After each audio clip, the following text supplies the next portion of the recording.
मेरे जो वालिद थे, मैंने जैसे बताया बहुत पढ़े लिखे थे, तो उन्होंने बहुत गरीब भी थे, उनको कभी कोई नौकरी नहीं मिली, हार्डली उनके पास पैसे होते थे। जो भी बिजनेस उन्होंने शुरू किया, इतनी तालीम हासिल करने के बाद भी वो फेलियर ही रहा। लेकिन उन्होंने बहुत प्यार दिया, और क्योंकि उनके पास पैसे नहीं होते थे तो मेरे हर जन्मदिन पे अपनी कोई पुरानी चीज मुझको दे दिया करते थे। तो पहली पुरानी चीज जो, और बहुत बड़ा चढ़ा के उर्दू में अच्छे अच्छे अल्फाज यूज करके मुझे इंप्रेस करते थे कि बहुत अच्छा प्रेजेंट दिया है मुझको।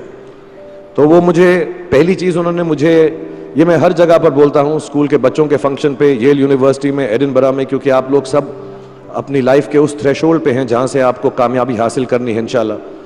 सो पहली चीज जो उन्होंने मुझे दी थी, उन्होंने मुझे अपना शतरंज का सेट दिया था, टूटा फूटा सा। वो शतरंज हर रोज खेलते थे। हनुमान मंदिर के जो हेड प्रीस्ट थे, पंडित थे, उनके साथ रात को जाके मेरे वालिद जो हैं शतरंज खेलते थे। और उन्होंने मुझे कहा कि शतरंज से आप जिंदगी के बारे में बहुत कुछ चीजें सीख सकते हैं। पहली ये कि कोऑपरेशन और साथ मिलजुल कर काम कैसे करना है। दूसरी ये कि जिंदगी में आगे बढ़ने के लिए कभी कभी पीछे भी हटना पड़ता है। तीसरी ये कि जो छोटे लोग होते हैं, जो आप समझते हैं, कई लोग ऐसी बात मानते हैं, जो पॉन्स होते हैं, जो प्यादे होते हैं, उनकी सबसे ज्यादा इज्जत करना जिंदगी के अंदर। कोई भी इंसान छोटा नहीं होता, हमेशा हमेशा जिंदगी में काम आता है। और कामयाबी हासिल करने के लिए आखिरी बात शतरंज ये सिखाती है हमको कि कभी कभी जिस चीज से सबसे ज्यादा लगाव होता है, जैसे रानी से अमूमन हो जाता है, कभी कभी उसे भी सैक्रिफाइस करना पड़ता है आगे बढ़ने के लिए। दूसरी चीज जो उन्होंने मुझे दी, मेरे पास है वक्त, 2 मिनट बोल सकता हूं मैं, सॉरी। दूसरी चीज जो उन्होंने मुझे दी थी, वो एक टाइपराइटर दिया था। आज के ज़माने में आई डोंट थिंक किसी को, बहुत सारे बच्चे होंगे यहाँ पे जिनको मालूम भी नहीं होगा टाइपराइटर कैसा लगता है। अब सब कंप्यूटर पे काम करते हैं। तो टाइपराइटर के ऊपर जब आदमी लिखता है और अगर गलत लिखता है तो उसको मिटाने में बहुत तकलीफ होती है। So you have to be very diligent, बहुत ध्यान से लिखना पड़ता है, हम गलती नहीं कर सकते। और टाइपेक्स यूज़ करते थे टाइप को निकालने के लिए, कभी उंगली फंस जाती थी उसकी कीज के बीच में, मगर बहुत मेहनत से, बहुत डिलिजेंस से काम करना पड़ता था। तो जब मैं उस पर टाइपिंग सीखा स्कूल में कॉमर्स करते वक्त, so the only thing I realize is that practice makes you perfect. तो जो भी काम आप जिंदगी में करें उसको डिलिजेंस से करें, ऐसा करें कि कोई गलती ना हो, अपना पूरा दिमाग लगा कर करें, सोच समझ कर करें। ऐसे करें कि ये काम जिंदगी में आपका पहला काम है और इसके बाद आपको मौका नहीं मिलेगा, और शायद ये काम आपका जिंदगी का आखिरी काम है, इसके बाद फिर मौका नहीं मिलेगा। So do it with that kind of diligence. तीसरी चीज उन्होंने मुझे कैमरा दी थी, क्योंकि बहुत गरीब थे, वो कैमरा चलता नहीं था बिल्कुल भी, सिर्फ उसके व्यू फाइंडर से बड़ी अच्छी अच्छी तस्वीरें दिख जाती थी, लेकिन खिंचती बिल्कुल भी नहीं थी। और इससे मुझे उन्होंने सीख दी कि जो हमारी क्रिएटिविटी होती है, हम जो भी, कभी कभी हमारी हॉबी होती है, कभी कभी हमारा उससे प्यार होता है, लेकिन हम उसको अपनी नौकरी नहीं बना सकते, अपना काम नहीं बना सकते। बहुत कम लोग ऐसे फॉर्चुनेट होते हैं जैसे मैं हूं कि जो मेरी हॉबी थी, जिस चीज से मुझे प्यार था, कलाकारी से, एक्टिंग से, वो मेरा पेशा भी बन गया। अमूमन ऐसा होता नहीं है, लेकिन जो हमारी कला है, चाहे वो पोएट्री है, चाहे वो लिखना है, चाहे वो पेंटिंग है, चाहे जो भी चीज, गाना है, अकेले में गाना है, हमारी क्रिएटिविटी जरूरी नहीं है कि दुनिया एक्सेप्ट करे।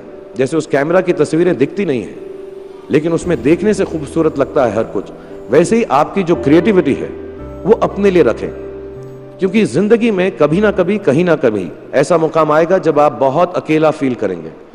हो सकता है दुख का समय भी आए, उस वक्त आपकी जो क्रिएटिविटी है वो आपकी सबसे अच्छी दोस्त होगी, दुनिया उसको माने या ना माने।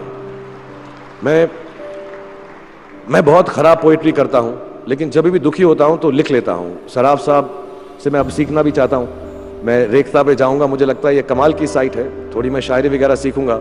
मेरी शायरी बहुत खराब है कि हमने तुम्हारी याद में रो रो के टब भर दिए, वो आए और नहा कर चल दिए, इस लेवल की पोएट्री है। लेकिन जब दुख होता है, ये भी बैठकर जब लिखता हूं तो बहुत दिल को शांति मिलती है। आखिरी चीज मेरे वालिद जी ने मुझे दी थी, वो दोनों मिक्स है, मैं जल्दी खत्म करता हूं क्योंकि आप लोगों के पास वक्त नहीं है, आप लोगों को अपनी डिग्रीज लेनी है, सोच रहे होंगे इतना वक्त जाया कर रहा है हमारा ये।